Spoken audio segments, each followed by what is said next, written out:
The J-2 was a liquid-fuel cryogenic rocket engine used on NASA's Saturn IB and Saturn V launch vehicles. Built in the U.S. by Rocketdyne, the J-2 burned cryogenic liquid hydrogen and liquid oxygen propellants, with each engine producing 1,033.1 kilonewtons of thrust in vacuum. The engine's preliminary design dates back to recommendations of the 1959 Silverstein Committee. Rocketdyne won approval to develop the J-2 in June 1960 and the first flight, as 201, occurred on 26 February 1966.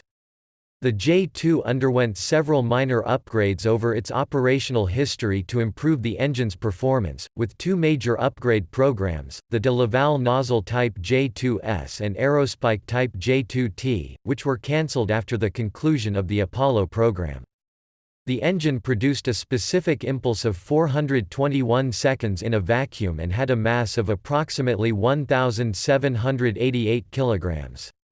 5 J-2 engines were used on the Saturn V S-2 second stage, and 1 J-2 was used on the S-IVB upper stage used on both the Saturn IB and Saturn V. Proposals also existed to use various numbers of J-2 engines in the upper stages of an even larger rocket, the planned Nova.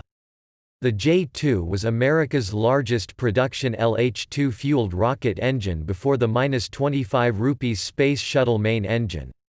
A modernized version of the engine, the J-2X, was considered for use on the Earth departure stage of NASA's Space Shuttle replacement, the Space Launch System. Unlike most liquid-fueled rocket engines in service at the time, the J-2 was designed to be restarted once after shutdown when flown on the Saturn V S-IVB third stage.